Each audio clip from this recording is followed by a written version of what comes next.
So I've gotten the chance to speak to a bunch of world leaders. Do you think it's possible that I would be able to do an interview with Xi Jinping? If you do, I would be very pleased because I could watch that interview and get some insights about Xi, which have been very hard to get. I mean, they're really difficult. There have been very few discussions. He doesn't give press conferences. There's a variety of things, and this is different from some of his predecessors. Jiang Zemin famously was interviewed by Barbara Walters and asked about Tiananmen, and he tried to make out that it wasn't a big deal. There are the variety of things, but he had relatively spontaneous conversation. I was going to say, he's the only Chinese leader I've met, but I met him before he was a major, major leader. He was the party secretary or mayor of Shanghai. And it matters because the party secretary is the more important role. But anyway, he just met with a group of foreign scholars who were going over to Shanghai in '88 for a conference on Shanghai history. And just to show you the limits of anybody who thinks they can predict what's going on in Chinese politics, or, I mean, predictability is just very hard in general in the world. But I think the consensus among us, and these were some of the most knowledgeable foreign scholars on China, was this was somebody who really had probably topped out because he was meeting with us. He must not be heading anywhere up. And then after Tiananmen, he becomes the top leader in China. But he had a kind of, you could pick things out from being in a room. He liked to kind of show off his kind of cosmopolitanism.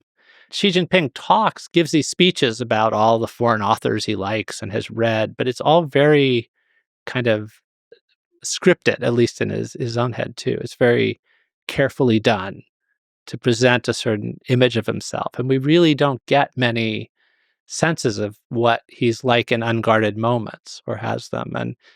And sometimes we get the illusion of them. Like there was an image of him and Obama in their shirt sleeves at the Sunnylands meetings, and the photo would show them walking and talking, but there's no translator in the image, and so you're like, how are they talking? What language are they using? How is this, or is it just a kind of?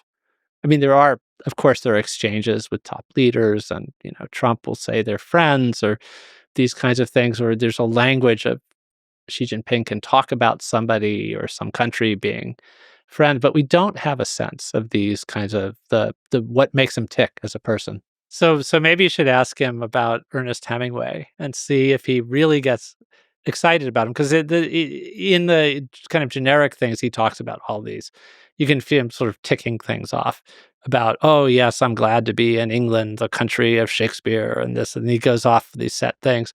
But Hemingway, there's some sense that, he had some special feeling, which fits in with some of the macho side to him. That would be.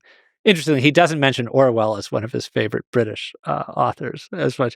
He says he likes Victor Hugo a lot. Hmm. And that became a little tricky because Do You Hear the People Sing from Les Miserables became one of the protest songs in Hong Kong. And how do you get in this position where and actually Victor Hugo is a, a rare Western author who's had a pretty steadily positive image in China, even under periods of criticism of, like all Western authors, problematic, because Victor Hugo famously wrote a statement denouncing the European destruction of the old summer palace in Beijing in 1860, at the end of the Second Opium War. He said, how can we claim to be civilized when we've destroyed one of the great creations of civilization?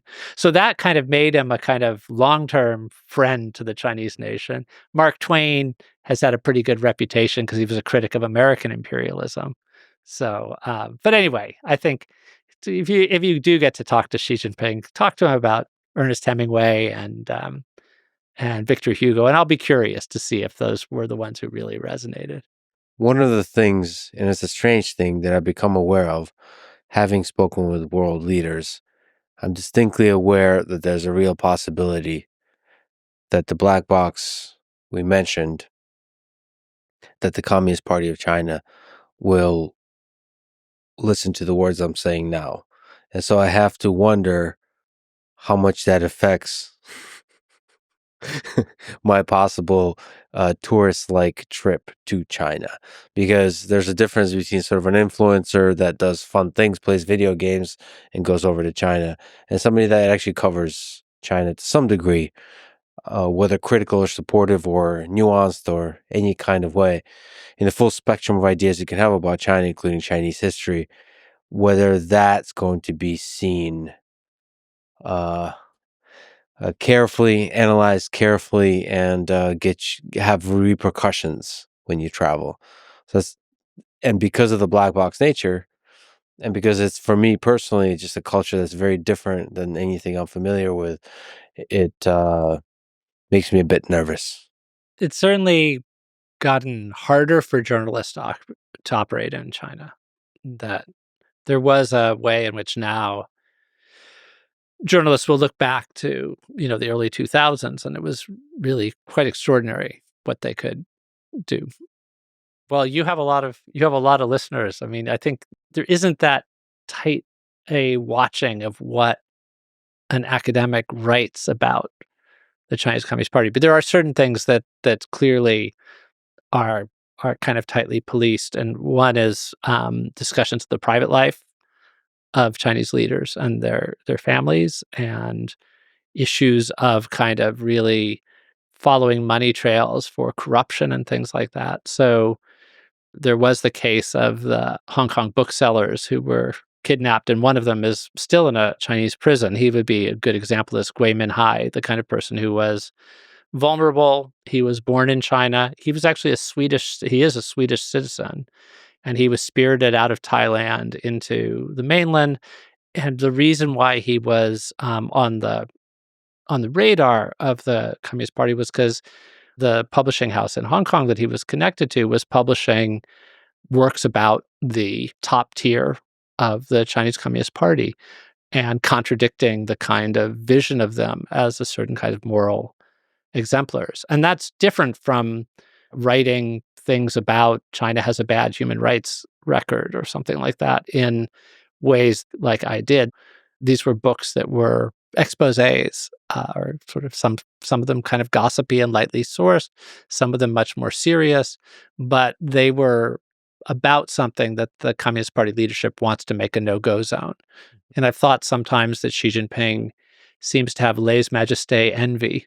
But I don't think it's kind of general criticisms of the Chinese Communist Party as a authoritarian um, structure or place that doesn't deserve to rule in kind of very general terms. I don't think that's something that they then pick you up at the border and say, "Oh, no, we can't let that person in," because people are let in. And it's not rational. It's not a rational process. There are people who've been denied visas. It seems pretty inexplicable. There are things that now I think the rules are changing very quickly all over the world for kinds of what's safe to say and do. Well, either way, I do know that the Communist Party and likely Xi Jinping himself watched my conversation with Prime Minister Modi. They responded to it. And I do hope, and I will definitely go to China. And I hope to talk to Xi Jinping. It's a fascinating, historic, ancient culture, and is the major player on the world stage in the 21st century. And it would be fascinating to understand the mind of the leader of that great superpower.